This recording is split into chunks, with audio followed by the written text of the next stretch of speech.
está começando agora mais um conteúdo do evento Conexão Industrial com Grandes Líderes. Aqui com a gente, o nosso convidado de agora é o Ferraz, que é CEO da Seiconel. A Seiconel é uma indústria fabricante de máquinas e equipamentos para transportes de cargas. E ele vai compartilhar com a gente um pouco da sua experiência e a sua visão a respeito de planejamento estratégico e também a execução voltados para o crescimento sustentável da empresa. Seja muito bem-vindo, Ferraz. Obrigado, Rafaela, muito obrigado pelo convite. É muito bom participar de uma iniciativa como essa e eu espero contribuir com aquilo que eu acho que posso tributar de melhor ao esforço, que é a junção de uma visão prática, mas também de uma visão conceitual bastante sólida. Ferraz, a gente quer aqui compartilhar um pouco da sua bagagem com outras lideranças de várias indústrias do país. Se apresenta, por favor, contando um pouco sobre quem é você. Bom, hoje eu ocupo a cadeira que você citou, a cadeira de CEO da Seiconel, mas a minha trajetória começa lá atrás, na preparação para ser oficial do Exército. Depois eu tive uma carreira executiva durante um período aí de mais ou menos uns 13 anos e migrei para a área acadêmica. Eu, durante muito tempo da minha vida, tive o prazer de ser professor, especialmente na área, também graduação, mas especialmente na área de pós-graduação, cursos de MBA e educação executiva. Durante esse período, eu nunca deixei de ter o pé na prática, então eu sempre fui também consultor, eu sempre gostei de unir esses dois mundos, criar pontes, conexões entre essas duas realidades. Também aceitei desafios executivos nessa época. Em 2016, e eu gosto muito disso, eu creio que todos nós temos medo de mudar. A mudança é um estágio que nos desafia. Por outro lado, eu gosto de desafios também, como característica pessoal, e sempre fiz esses pivôs. Em 2016, então, eu fiz um pivô muito forte para a área executiva e hoje eu me dedico já, desde lá para cá, ou seja, já quase 9 anos, intensamente à parte de atuar como executivo de empresas. Ô Ferraz, aqui nesse vídeo a gente vai falar um pouco sobre o planejamento estratégico e também a execução dele orientado para o crescimento. Comenta, Uhum. por favor, sobre como é estruturado esse planejamento estratégico aí na sua organização. Rafaela, se você me permite uma sugestão, eu vou falar primeiro o que não é planejamento estratégico, porque eu vejo que esse é um dos grandes equívocos. E Por vejo que favor. muitas pessoas acabam caindo nesse equívoco. Então, o primeiro grande mito que tem que ser tratado, planejamento estratégico não é um exercício de ficar adivinhando o futuro. O futuro será diferente daquilo que nós pensamos hoje. Segunda coisa muito importante, planejamento estratégico não pode ser uma coisa muito vaga. Eu vejo que muitas vezes o pessoal perde um tempo muito grande e no final, quando você vê o produto desse esforço, ele é algo muito vago. Então, existem algumas coisas muito importantes que têm que estar presentes e como produtos de um bom planejamento estratégico. Quando esses produtos não estão presentes, desculpa, eu não tenho um bom planejamento estratégico. Um outro desafio é o seguinte: não existe, para quem é da área até acadêmica vai ficar brabo comigo, mas eu preciso dizer a verdade. Não existe planejamento estratégico de curto prazo. Por definição, o planejamento estratégico tem que ser um exercício de longo prazo. E por último e mais importante, eu não acredito aí, pelos anos de experiência fazendo isso, num planejamento via alguém iluminado sozinho. Alguém que sente numa posição, muitas vezes uma posição até de vértice numa organização, e ele tenha lá tamanha iluminação que possa sozinho construir um bom planejamento estratégico. A partir disso, o que acontece? Na Seiconel, e aí talvez muito alinhado, eu sempre digo que a decisão, os processos, eles vão, a criatura vai ter um pouco dos seus criadores. Então, o processo da Seiconel foi um processo que trabalhou nesses dois ambientes. A gente tem uma visão muito prática, e aí o que vem de prática, inclusive, durante um processo de planejamento estratégico, primeira dica de sucesso: coisas que têm que ser resolvidas agora, tem que ser, desculpa a repetição, mas eu não posso ficar sentado em cima de um problema enorme para dizer assim, não, só quando terminar o planejamento estratégico eu vou agir. Então, a primeira dica é essa. Descobrir algo muito relevante que tem que ser tratado agora, eu trato durante o E eu gosto de dizer que o planejamento estratégico é um processo também, assim nós incorporamos na Seconel. Ele tem um momento em que eu vou usar um conjunto de metodologias para fazer isso. E assim foi na Seconel. O primeiro grande, talvez, sucesso do planejamento estratégico da Seconel é nós entendermos que não existe um modelo pronto de planejamento estratégico. Então, nós entendemos, e aí quando você fala em escolas, né, eu poderia dizer também, uma dica geral para todo mundo, leia sobre planejamento estratégico. Se você não leu sobre, você já está em defasagem no processo. Então, nós pegamos e entendemos aí os preceitos de várias possíveis vertentes, caminhos, e escolhemos um formato adequado para a Seconel. Segundo grande passo importante do planejamento estratégico na Seconel, nós não começamos, que muita gente diz assim, eu gosto dessa visão, embora equivocada, o planejamento estratégico é olhar onde eu estou e definir para onde eu vou e como chegar lá. É bem intencionado, não é completo. Então, eu sempre digo que 2 pontos são importantes, né, nessa linha, então. Primeiro, escolha uma metodologia personalizada. Segundo, extremamente importante, por favor, são 2 passos. Faça uma reflexão muito forte para descobrir de verdade o que é a sua empresa. O que a trouxe até aqui, quais são as condições, né, que colaboraram para isso, o que explica um conjunto de fatores. E, principalmente, qual é a tua cultura organizacional. Eu gosto muito de uma frase, como professor é um pecado que eu vou fazer agora, que não sei quem fez, que diz assim, no café da manhã, a cultura engole a estratégia. É uma grande verdade, e talvez até explique por quê, Rafaela. Esse número é muito interessante. Eu sei que os números sempre variam, afinal de contas, a gestão não é uma ciência exata, mas tem estudos que dizem que 70% da estratégia não é realizada. Então, imagine, eu invisto um tempo enorme em fazer, construir estratégia de forma adequada, e depois eu não realizo 70%. Então, primeiro, defina muito bem quem você é, tua cultura, qual é o teu propósito, quais são aqueles valores que são inegociáveis para a organização. Porque a organização é um corpo vivo, e como qualquer corpo vivo, ela se autopreserva. Então, portanto, se eu colocar alguma coisa que vai ser entendido como agressão, ele vai ser expelido. Segundo ponto fundamental que foi feito aqui, diagnóstico. Por que um conjunto de estratégias anteriores deu certo ou não deu certo? E aí eu vou enxergar com muita propriedade um quadro muito apropriado da realidade da empresa. E isso me permite depois, a partir disso, durante todo o meu projeto de estratégia, ser muito mais assertivo. Após isso, e aqui foi feito, uma outra dica, olhe primeiro para fora.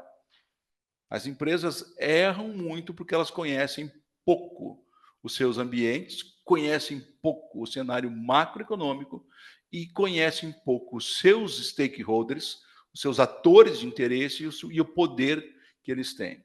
Uma vez que a gente fez isso, aí a gente cai naquilo, e a Seconel não é diferente, que eu digo assim, faça o básico bem feito. Em especial se você está numa primeira viagem, faz o básico bem feito. O que é o básico, então, em planejamento? Michael Porter, análise porteriana. A partir daí, faz uma boa análise PEST, olha os fatores políticos, econômicos, sociais, tecnológicos que estão aí ao redor de você. Faz isso muito bem feito, gasta tempo nisso, provoque as pessoas, porque um bom planejamento estratégico também tem que ser um exercício, primeiro de você pensar fora da casinha e depois você pensar dentro da casinha. Primeiro você diverge para depois você convergir. Faça uma SWOT bem feita, tá? Cuidado, porque a SWOT, ela, como eu falei que você já conhece a cultura e como é importante aplicar o modelo no contexto, se você tem uma empresa muito feliz, eu tenho medo, porque às vezes a SWOT vem como se fosse uma Alice no País das Maravilhas. Está tudo bom, nós temos todas as forças do mundo, não tem problema, não tem fraqueza. Também tem outro lado, às vezes, infelizmente, tem empresas que, por situação ou cultura, tem algumas questões graves dentro. E aí o que eu digo, a SWOT vira o muro das lamentações. Tá tudo ruim, tá tudo bom, e você a empresa é líder de mercado, a empresa é vencedora, a empresa tem trazido bons resultados, ok, tem fatores importantes a melhorar, ok, mas tem muita coisa boa. A partir disso, durante o processo, eu sei que muita gente diz assim: não, não, não, estratégia é uma coisa para poucos e só algumas cabeças brilhantes têm que pensá-la. Não vai dar certo. Porque depois as pessoas não vão se sentir participantes. Principalmente, não vão entender o que você pensou, junto com esse grupo de notáveis. E o mais importante, essas pessoas vão dizer assim: esse cara não conhece nada da minha realidade. Então, um bom planejamento estratégico também é um exercício, eu gosto muito de uma palavra que vem do dicionário da Toyota, que é você conhecer o Gemba, conhecer na sua empresa onde as coisas acontecem, gerar um esforço de empatia, comprometimento para que as pessoas se sintam importantes. Eu gosto de dar uma dica, toda empresa, quando você mapeia, quando você faz aquele esforço inicial, você descobre o que eu chamo de liderança real. Eu sempre brinco, eu gosto de umas provocações, Rafael, mas eu sempre digo o seguinte: você não vai conhecer como uma empresa funciona de verdade pelo seu organograma. Ela me dá uma boa ideia, né? Eu gosto muito de ir no cafezinho, que lá no cafezinho as verdades estão mais explícitas. Lá é que a gente colhe muito do termômetro da empresa. Gemba, empatia, escute as pessoas, saiba quais são as dores que elas estão sentindo. Eu sempre digo que, às vezes, quando se faz um processo como esse, que todos esses motores de estratégia são aquelas pessoas que ocupam cargos de liderança, que têm contribuições importantes a dar, e aqui eu sou muito provocativo, muitas vezes as pessoas não estão necessariamente no nível diretivo da empresa. Elas podem estar no nível gerencial, elas podem estar no nível de coordenação. Em casos muito específicos, também não dá para ouvir todo mundo o tempo todo, senão acaba o processo. Essas pessoas podem estar até no nível mais operacional. É claro que você não vai, infelizmente, ouvir todo mundo. E lembra que eu defendi a ideia de que não pode ser um corpo estranho? Então, a primeira coisa importante, embora não todo mundo vá participar diretamente, eu acho muito importante que a empresa informe que ela está num processo de planejamento estratégico. Tá? Ela sinaliza que vai haver uma mudança, que vai haver um novo instrumento. E quando eu faço isso bem feito, eu digo o seguinte: curiosamente, mesmo que eu não tenha estratégias tão brilhantes, tão inovadoras, mas se eu conseguir granjear compreensão, sinergia e comprometimento, a chance dessas estratégias serem executadas com excelência é muito maior. Então, esse foi o processo que nós timoniamos aqui na Seiconel. A Seiconel, ela tinha uma vantagem, ela tem uma questão cultural muito interessante. A Seiconel foi fundada por dois sócios, o Edson e o Edsel, e ela é uma empresa muito bem estruturada, cuja cultura organizacional é muito boa, é muito verdadeira. E, acima de tudo, ela tem duas características curiosas que eu advogo que todo mundo deveria pensar. Primeiro, a Seiconel sempre está à frente do seu tempo. Ela não espera um problema acontecer para resolver, ela não espera que uma mudança seja, né, totalmente necessária para começar os esforços. E um outro fator extremamente importante na Seiconel, a Seiconel sempre teve a sabedoria de começar mudanças quando ela está bem. Se eu começo mudanças mais estruturais quando eu estou bem, eu tenho um fator fundamental para o planejamento, para a execução, para o sucesso do negócio, que eu digo que é o fator mais cruel em tudo, e que nós esquecemos, que chama-se tempo. Eu gosto muito daquela figura mitológica do tempo, que é o Cronos, né? Aquele deus que, na figura mitológica, ele vai devorar os seus filhos. Então, eu creio que o grande fator de acerto no plano estratégico da Seiconel foi isso. Tá? A gente escolheu o processo certo, a gente... Uma coisa muito importante num processo desse, e aí, às vezes é um detalhe que faz toda a diferença, é você saber a hora de trabalhar no individual, a hora de trabalhar no coletivo. Então, isso é muito importante. Então, em que momento eu faço entrevistas, coletas de informação individuais e que horas eu vou fazer alguns acordos coletivos. Às vezes o pessoal na pressa, na ambição até, entendendo mal, inclusive a palavra colaborativo, quer fazer tudo junto. E aí você tem vários problemas. Às vezes porque por falta de prática fica interminável, ou porque acontece o que eu chamo de ancoragem. Então, a Seconel é muito boa, ela tem uma identidade muito grande, ela tem uma fisionomia muito presente, que são seus sócios. Qualquer empresa que tem essa característica, se eu colocar esse pessoal numa sala, é muito provável que aconteça um processo chamado ancoragem. Ou seja, Rafaela, quando um desses sujeitos emanar uma frase, ninguém vai contrariar. Então, são cuidados, são detalhes muito importantes, que são fundamentalmente explícitos. E, no final, você ter o produto do planejamento muito claro. Eu diria para você que tem 3 produtos essenciais de um bom planejamento. O primeiro é o mapa estratégico da sua organização. É ali que você vai definir temas estratégicos, os grandes objetivos e aquilo que você deve olhar e a tua organização deve conhecer para ter certeza que a tua estratégia está em andamento. Segunda questão, você tem que desdobrar isso.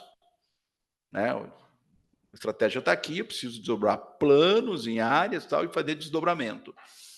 Tem instrumentos para isso. Eu gosto muito do Balance Scorecard, mas tem outras coisas, porque eu falei, veja a tua empresa.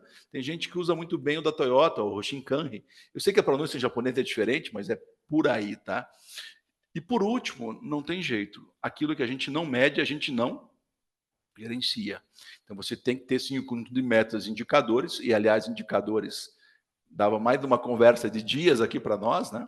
Tá? E você tem que estar dando para isso. Veja se a tua estratégia está viva, veja se os planos estão sendo executados e meça os resultados. E aí você faz um trabalho constante de retroalimentação e controle disso. Tá? Então, num primeiro momento, eu creio que a resposta para a tua pergunta, que é muito interessante, é este. E diria que esse é um receituário não só para a Seconel, eu acredito muito nesse receituário como mapa, como roadmap para qualquer organização que queira fazer um bom planejamento. Ferraz, na sua visão e também na sua experiência, como uma empresa deve equilibrar a busca pelo crescimento com a eficiência e também a qualidade da operação? Veja, primeiro, se eu fiz um bom planejamento, eu já garanti metade disso, porque eu sou muito realista com 3 coisas importantes: a minha estrutura, e aí eu entendo o que está bom e o que eu preciso melhorar, porque, desculpa, se a minha estrutura não estiver ok, eu não consigo fazer. Eu vou ser muito claro com as pessoas e as competências que elas estão lá, e aí eu vejo quanto eu preciso trazer de conhecimento externo, quanto eu preciso capacitar o meu time ou quanto eu já estou pronto. Uma coisa que as empresas esquecem muito é que as competências limitam suas estratégias. Então, quando eu faço isso, quando eu olho na estrutura, pessoas e recursos, eu já tenho um mapa fantástico para isso acontecer muito bem. Um outro fator que eu creio importante na sua provocação é que a gente vai ter que lembrar o seguinte: as pessoas precisam, e esse é um grande erro que eu vejo, muitas vezes as pessoas não medem o impacto que as suas estratégias vão ter no seu orçamento e nas suas finanças. Por hipótese, é o caso da Seconel hoje, nós estamos crescendo. Então eu tenho que fazer com que a carroça caminhe muito bem. Por quê? Porque eu preciso fazer com que essas áreas que estão envolvidas no crescimento se falem. Aí eu preciso manter a minha eficiência operacional. Muitas vezes eu preciso comprar máquina para isso, até para melhorar. Embora eu sempre vou dizer, a base da eficiência operacional está numa boa análise e melhoria de processos.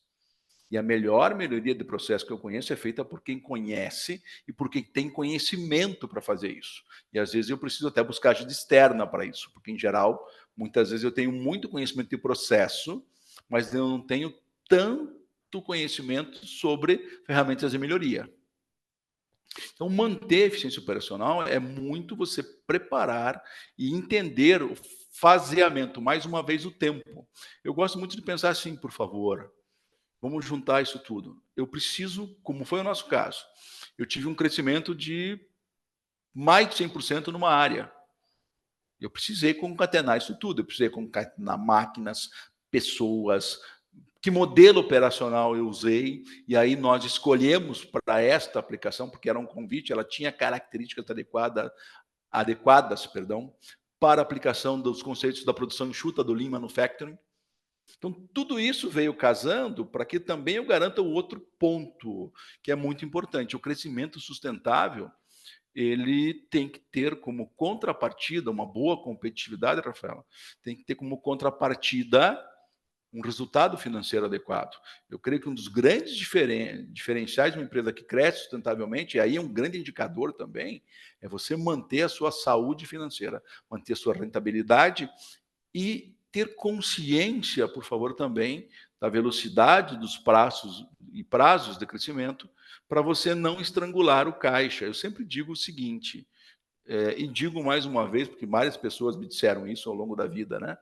Eu gosto muito da seguinte provocação, que diz assim, faturamento, venda é égua. É para você mostrar que você vendeu muito.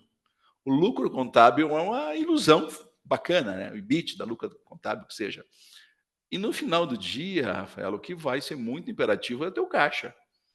Porque o caixa está mostrando quanto tudo isso, né? Quanto esses pilares que você falou de um crescimento sustentável, de um bom planejamento, que seria o quê? Vendas. A gente vender mais e melhor, vender mais volume, mas vender bem, vender com margem, com rentabilidade, com bom faseamento de vida de produtos, tá? A gente manter, com certeza, a eficiência operacional, a gente ter um planejamento financeiro muito robusto e a gente manter o pessoal aqui, porque eu não acredito, outra coisa que eu não acredito, que a empresa tem que se preparar quando ela cresce, não existe empresa que cresça e as pessoas não cresçam juntos. E eu digo crescer em todos os sentidos, crescer no propósito, no alinhamento, oportunidades de crescimento, um ambiente saudável e, evidentemente, não tem como fugir disso também. Se a empresa está tendo resultados melhores, ela tem que, de alguma forma, trazer esse reconhecimento, além das iniciativas que eu acho fantásticas, que são reconhecimentos durante o processo, mas não tem como fugir de uma discussão que muitos não gostam, Rafaela, e que eu vou ter que melhorar o salário das pessoas. Se a empresa ganha mais, porque a sua eficiência melhorou, porque as pessoas entenderam a cultura, porque as pessoas entenderam o que fazer, porque as pessoas estão mais proativas. E creio que uma palavra importante é responsabilidade. As pessoas compraram o projeto, elas estão, além de comprometidas, elas estão responsáveis. É muito gostoso você ver isso, desde a base até um diretor. O cara diz assim: né, este evento, este fato, esta missão, este objetivo é meu. Eu sou responsável por ele. Né? Aqui na empresa, uma coisa que nós trabalhamos, nós somos líderes em içamento e movimentação de cargas. Então, o nosso fator de erro é zero.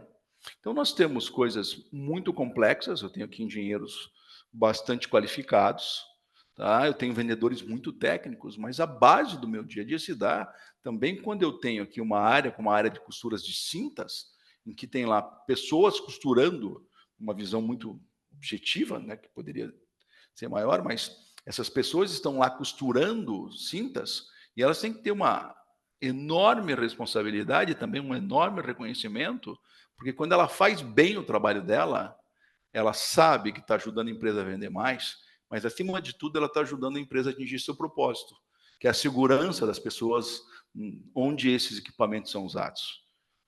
Uma outra questão que eu acho muito importante, de um bom planejamento, um processo que vai garantir a execução com excelência, Rafael, é você não perguntar só para mim, Ferraz, qual é o meu planejamento, qual é o objetivo. Isso é obrigação minha, eu tenho que saber. Eu acho muito bacana quando você chega no chão de fábrica, conversa com as pessoas e as pessoas sabem qual é o norte. Elas sabem por que estão fazendo aquilo e por que aquilo é importante ou não.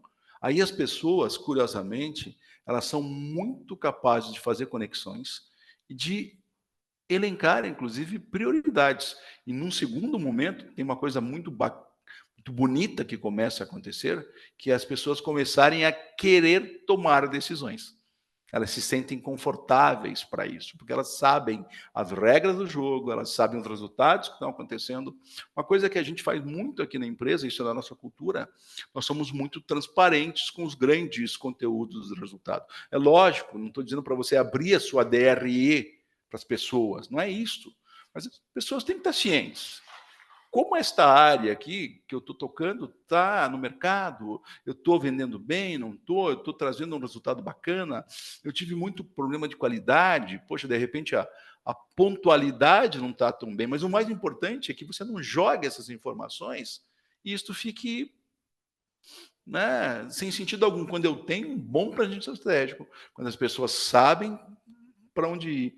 Quando eu transformo esse planejamento numa gestão da estratégia, um dos grandes pontos é justamente esse, a tua equipe como um todo, e vou lembrar uma frase que eu te fiz no começo da conversa, ela começa a entender a estratégia como um processo da empresa. Tá? E isso vai garantir o crescimento sustentável. Por quê? Eu tive um professor fantástico, né? A gente é o resultado daquelas pessoas que contribuíram com a nossa caminhada. Eu tive um professor fantástico na minha graduação em administração chamado Belmiro Valverde Jobim Castor. E uma das aulas, todas as aulas dele eram memoráveis, mas uma das aulas mais importantes que eu tive na vida, ele disse assim: olha, a empresa tem dois perigos todos os dias, mas um ela está atenta e o outro não. O perigo que ela está atenta é quando algo dá errado. O perigo que ela não estará atenta é quando algo dá certo e eu não sei por quê. Aí foi sorte, Rafaela, não foi estratégia. Tudo bem que é sorte, que a bênção de Deus esteja conosco, mas se eu capto essa sorte, se é um momento favorável, tenho competência para gerenciar, melhor ainda. Então, é muito importante isso, que as pessoas sintam-se muito à vontade para tomarem decisões, porque elas sabem o que é o planejamento. Rafaela, não tem segredo, é a base do Balance Scorecard. Pessoas que estão ali, né, comprometidas, estimuladas, reconhecidas, conhecem o norte, elas vão produzir melhores processos. Melhores processos gera mais satisfação no cliente.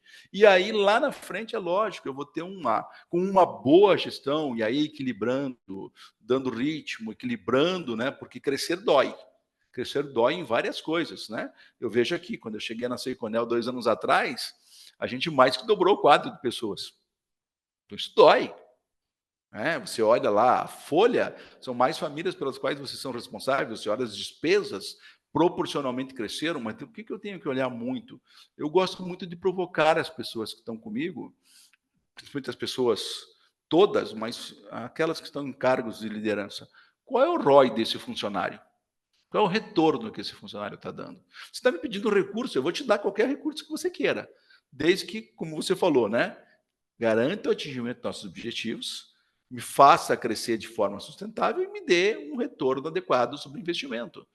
Porque senão as pessoas, muitas vezes, acabam julgando coisas por fatores muito...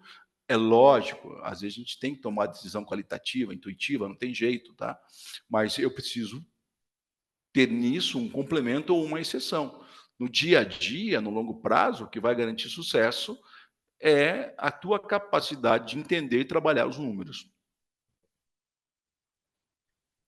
Ferraz, eu gostaria que você comentasse um pouco mais. Na verdade, você até adiantou um pouco a resposta anteriormente, falando que o melhor momento para poder se executar mudanças é quando tudo está dando certo. Mas como preparar a empresa para poder estar apta aí para poder praticar essas mudanças? Quando a gente está suscetível a mudanças econômicas e também no mercado. Veja, primeira coisa importante, a gente já falou, você tem que estar olhando para o mercado o tempo todo. O mercado, ele tem até aquela teoria que eu gosto muito, a teoria do cisne negro, das grandes crises. O pessoal gosta, né, dessa coisa de usar metáforas para ensinar, a teoria do rinoceronte cinza, que são os fatores que eu estou olhando. Mas veja, eu diria o seguinte, vamos voltar para a nossa conversa. Se eu tenho um bom planejamento, se eu tenho competência, se eu estou mais preparado, se eu estou com resultados firmes, você concorda que quando eu tiver um vento contrário, eu vou estar mais robusto e também vou estar mais atento e mais preparado para isso? Eu sempre digo o seguinte, se você foi pego muito de surpresa, primeira coisa, não se desespera demais. Tem aquela brincadeira que diz, né, que tudo que é bom termina e tudo que é ruim passa também. Então, primeira coisa, mantenha a racionalidade. Segundo, faz um exercício muito prático, aqui não tem nada de teoria. Faz uma pergunta, esse problema que está me atingindo, atinge só a mim ou a todo mundo? Se ele atingir a todo mundo, é uma situação de mercado, ela é estrutural ou conjuntural, e você vai ou se adaptar a isso ou ela vai passar. Vou te dar um exemplo bem claro. Nós trabalhamos com aço aqui, uma parte dos nossos produtos. Antes da pandemia, nós tínhamos um preço do aço. Hoje ele subiu muito e continua alto. Ele caiu, caiu. Isso é um problema para todo mundo. Um desafio que todos nós vamos ter que enfrentar. E aí eu sei que no médio prazo a acomodação de preços de todo mundo vai acontecer, tá? Uma outra questão que eu diria é o seguinte, né? O ser humano, quando ele é pego muito de surpresa, é aí que eu acho que não seria o que fazer, Rafaela, vou fazer uma provocação para você, é o que não fazer. E aqui eu vou ter que usar, infelizmente, um termo em inglês, porque eu não tenho uma palavra em português que seja tão cabível, né? Eles têm um termo que eu gosto muito lá, que eles chamam de overreact, que é aquela questão da reação exagerada. A primeira coisa importante é isso: não resolva coisas com o estômago de forma exagerada demais. Olha, entenda o tamanho do problema, internaliza isso. E uma coisa que parece muito importante sempre, tá? Quando você está num exercício muito grande de se questionar, e aí eu diria que um dos maiores desafios é isso: você tem que estar sempre incomodado um pouco. O pessoal fala que isso é clichê. Não, não é verdade. Você tem que estar sempre incomodado. Se por um lado você está, né, comemorando a meta de ontem, você tem que no dia seguinte manter essa equipe no estado tal, se perguntando o que eu posso fazer melhor e diferente. Uma outra questão: se você tem uma equipe que está trabalhando em conjunto, isso é muito importante quando vem crise. E, evidentemente, por favor, eu diria sempre, eu creio que uma das coisas mais importantes para quem é gestor, como te falei, é reservar, planejar parte do seu dia para olhar para fora, para buscar informação relevante. Eu sei que é um problema isso hoje, para antever tendências, tá? Para conversar com esse esforço que eu achei belíssimo que vocês fazem, né? Isso aqui não deixa de ter uma conversa. Eu tenho certeza que outras pessoas estarão contribuindo com vocês. Então, embora nós não conversemos, eu tenho certeza aí pela forma como está dizendo, que isso vai ser um grande diálogo. Isso é muito importante. Eu tenho que despender um tempo para conversar com pessoas, conversar com empresas. Eu sempre digo uma coisa: converse com empresas de outros ramos. É muito importante você olhar para o teu segmento de negócio, mas às vezes uma tendência, uma, um outro ramo, ele tem uma visão diferenciada sobre as coisas, e aquele momento que você investiu para conversar com alguém te dá um insight fantástico para algo que pode te prejudicar ou pode te favorecer. Tá? Ferraz, você comentou que, apesar de, às vezes, na academia, na literatura, a questão da estruturação do plano estratégico, ela não ser só somente no longo prazo, eu quero saber de você se vocês praticam metas para o plano estratégico de longo prazo, como 5 ou 10 anos, e de que forma vocês traduzem essas ações para 5, 10 anos no dia a dia, para que vocês possam Tá. chegar lá. Veja, a primeira coisa que eu te falei é instrumento de planejamento puro, né? Nós temos a configuração da estratégia através de um instrumento, e aí nós optamos por usar o Balance Scorecard para trazer isso para períodos menores, tá? Então, o nosso planejamento estratégico, a nossa verdade estratégica por longo prazo, nossos grandes KPIs estão definidos para chegar lá. O que nós fazemos é, todo ano, revisão de planos. Vou te dar um exemplo muito aplicado, tá?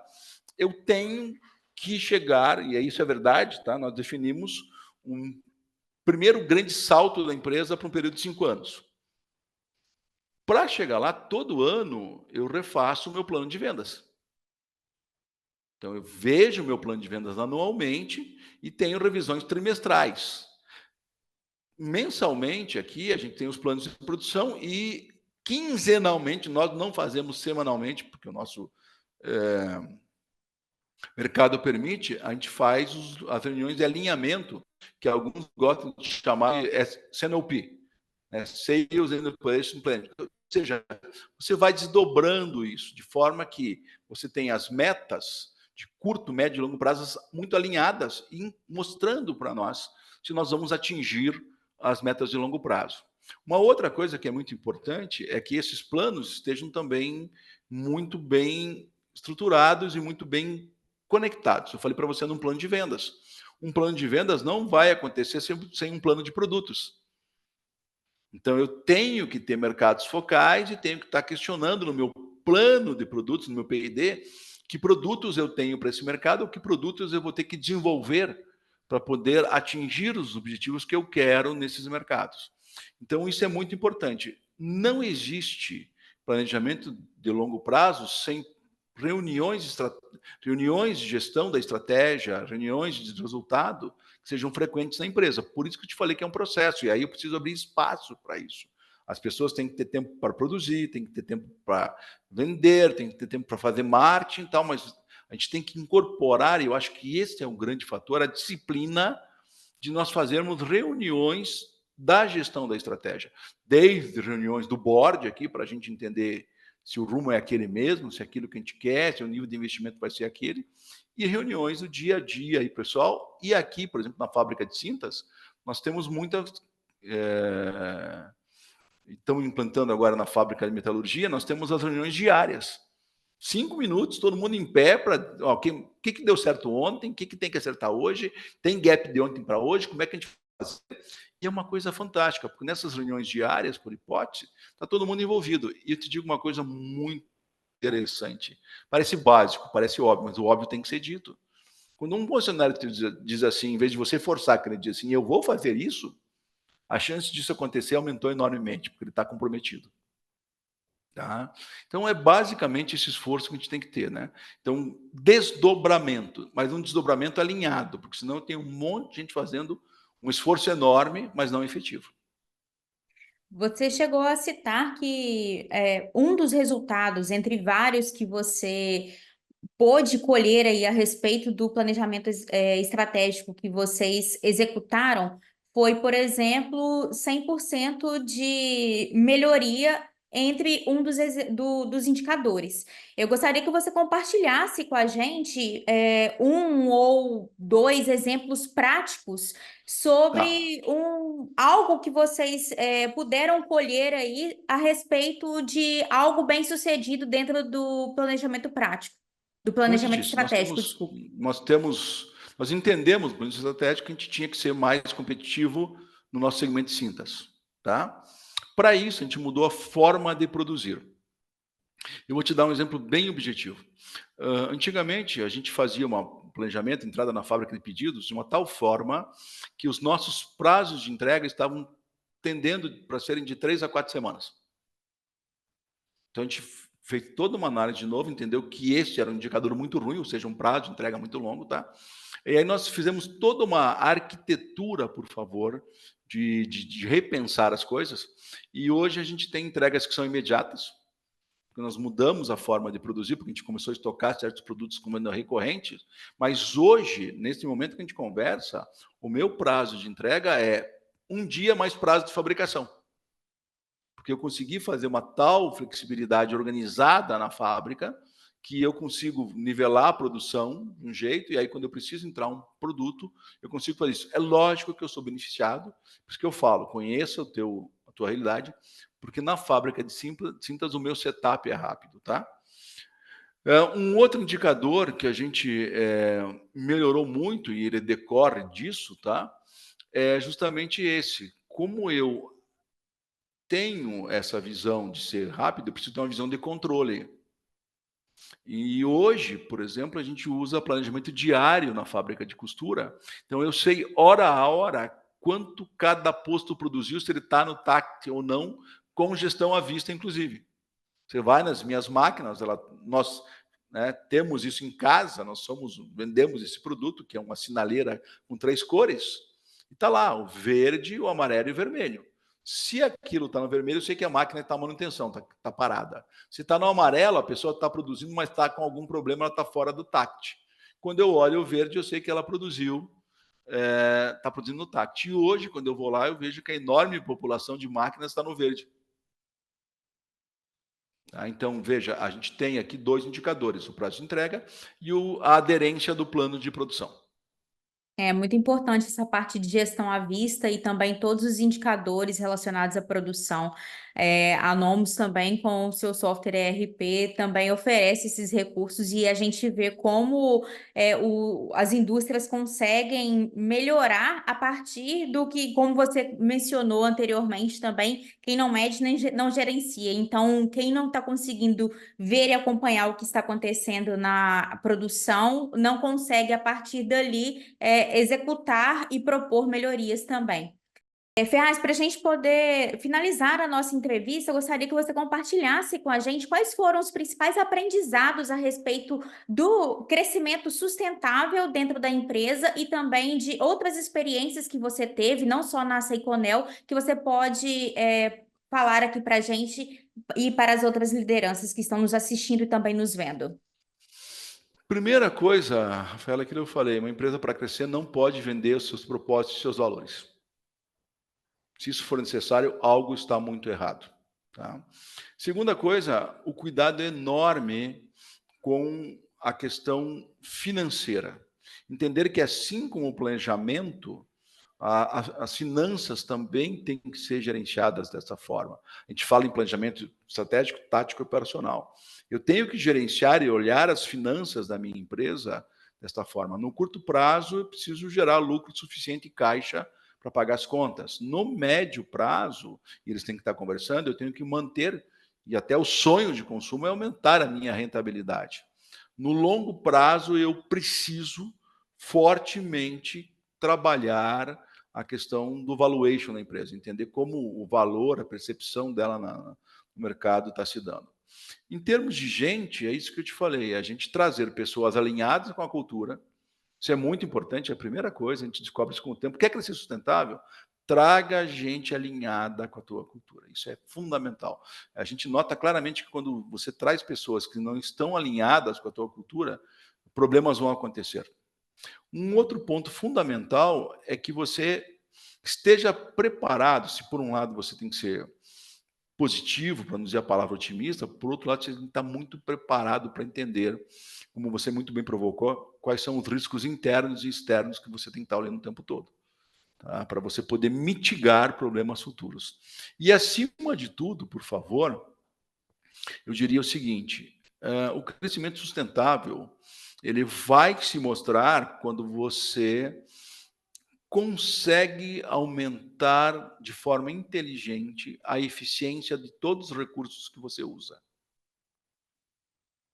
Bom, Ferraz, eu quero agradecer a sua participação aqui no nosso evento, a Conexão Industrial com Grandes Líderes. Muito obrigada por poder compartilhar aqui com a gente um pouco da sua bagagem, a sua experiência ao longo de tantos anos,